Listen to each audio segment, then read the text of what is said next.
Hello everyone, welcome back to the Christian Prodigy channel.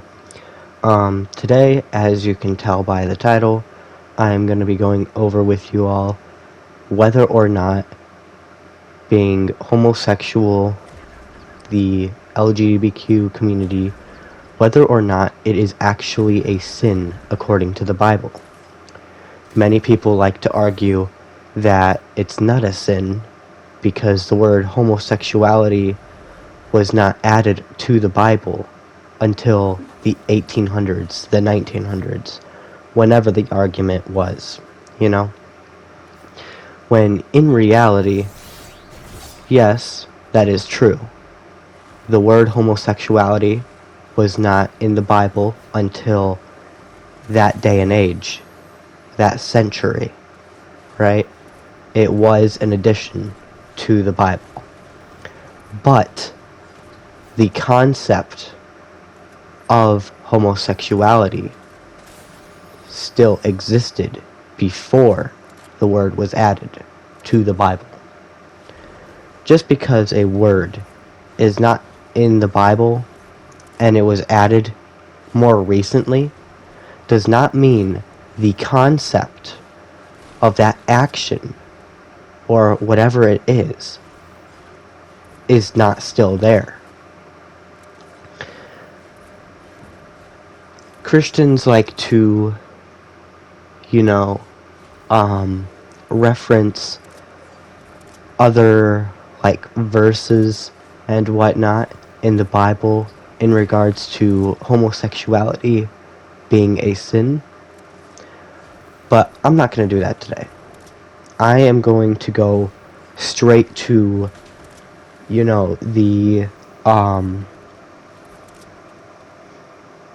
the biggest piece of evidence of homosexuality in the Bible. And that's all the way back in Genesis 19, the first book. And that is about the destruction of the cities Sodom and Gomorrah. Now, before I waste any more time, I'm just gonna get right into it. I've got my Bible app open right now. I'm gonna let the Bible app read out that passage to you guys instead of me, because one, I'm sick, and two, it's gonna just make things a lot easier for me, because then I can pause it and I can explain some things to you guys. Anyways, let's get into it, shall we? When the men got up to leave, they looked down toward Sodom, and Abraham walked along with them to see them on their way. Then the Lord said, "Shall I hide from Abraham what I am about to do? Abraham will surely become a great and powerful nation, and all nations on earth will be blessed through him. For I have chosen him so that he will direct his children and his household after him to keep the way of the Lord by doing what is right and just, so that the Lord will bring about for Abraham what he has promised him." Then the Lord said, "The outcry against Sodom and Gomorrah is so great, and their sin so grievous, that I will go down and see if what they have done is as bad as the outcry that has reached me. If not, I will know." The men turned away and went towards Sodom, but Abraham remained standing before the Lord. Then Abraham approached him and said, "Will you sweep away the righteous with the wicked? What if there are 50 righteous people in the city? Will you really sweep it away and not spare the place for the sake of the 50 righteous people in it? Far be it from you to do such a thing, to kill the righteous with the wicked, treating the righteous and the wicked alike. Far be it from you. Will not the judge of all the earth do right?" The Lord said, "If I find 50 righteous people in the city of Sodom, I will spare the whole place for their sake." Then Abraham spoke up again, "Now that I have been so bold as to speak to the Lord, though I am nothing but dust and ashes, what if the number of the righteous is 5 less than 50? Will you destroy the whole city for lack of 5 people? If I find 45 there," he said, "I will not destroy it." Once again he spoke to him, What if only 40 are found there? He said, For the sake of 40, I will not do it. Then he said, May the Lord not be angry, but let me speak. What if only 30 can be found there? He answered, I will not do it if I find 30 there. Abraham said, Now that I've been so bold as to speak to the Lord, what if only 20 can be found there? He said, For the sake of 20, I will not destroy it. Then he said, May the Lord not be angry, but let me speak just once more. What if only 10 can be found there? He answered, For the sake of 10, I will not destroy it. When the Lord had finished speaking with Abraham, he left, and Abraham returned home. Genesis 9. Okay. So basically, at the end of Genesis 18, it talks about God revealing his plan to destroy Sodom and Gomorrah to Abraham, where his nephew Lot resides. But yeah, and Abraham continues to ask him, what if only this many righteous people are in the city? Will you destroy it with the wicked? But let's continue, shall we? The two angels arrived at Sodom in the evening, and Lot was sitting at the gateway of the city. When he saw them, he got up to meet them and bowed down with his face to the ground. My lords, he said, please turn aside to your servant's house. You can wash your feet and spend the night, and then go on your way early in the morning. No, they answered, we will spend the night in the square. But he insisted so strongly that they did go with him and entered his house. He prepared a meal for them, baking bread without yeast, and they ate. Before they... Okay, now this is the part I want you guys to pay attention to, because this is where we get deep into homosexuality being in the Bible. Okay? I want you guys to pay attention to what's said here.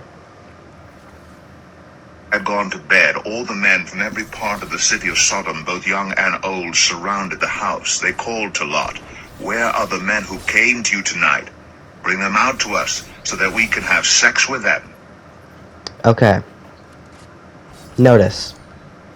This is, all the men from every part of the city of Sodom.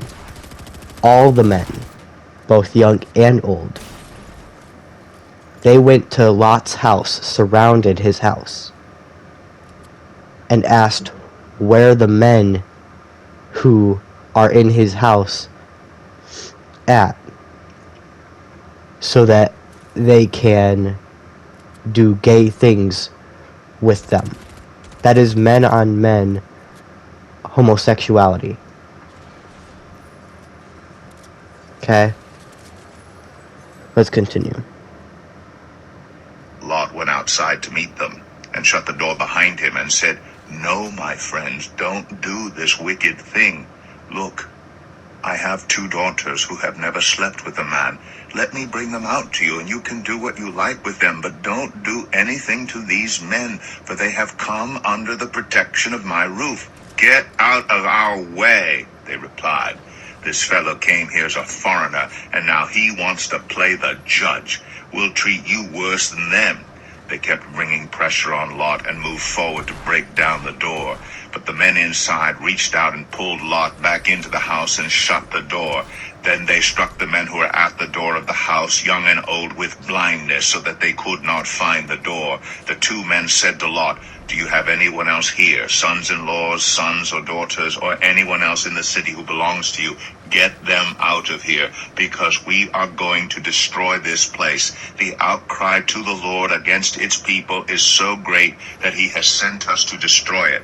So Lot went out and spoke to his sons-in-law, who were pledged to marry his daughters. He said, Hurry and get out of this place, because the Lord is about to destroy the city. But his sons-in-law thought he was joking.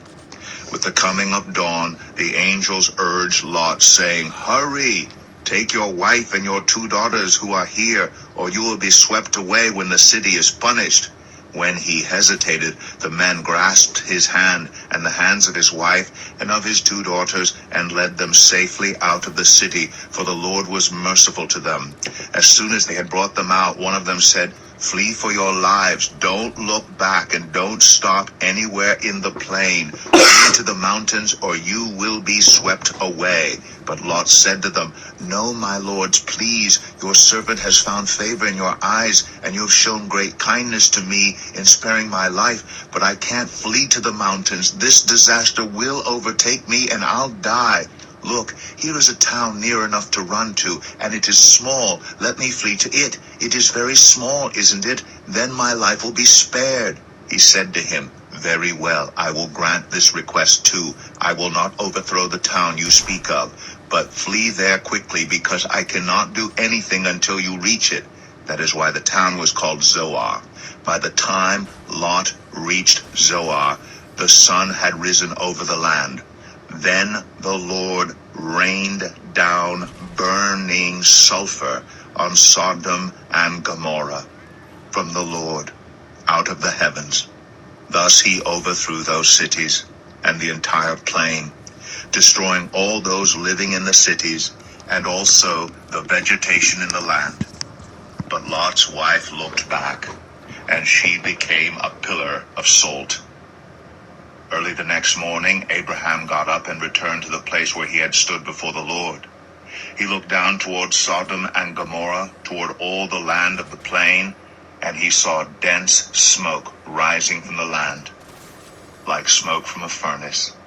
So when God destroyed the cities of the plain, he remembered Abraham, and he brought Lot out of the catastrophe that overthrew the cities where Lot had lived. Okay. So, for those who like to say that the Bible is not against homosexuality, there you have it. Sodom and Gomorrah were destroyed because of their sexual immorality. And this is the greatest piece of evidence I find for homosexuality being in the Bible.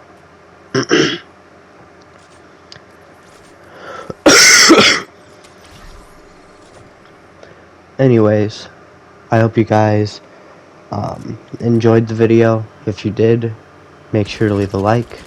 If you're new, consider subscribing. If you have any questions, let me know in the comments below, and I will see you guys later. Goodbye.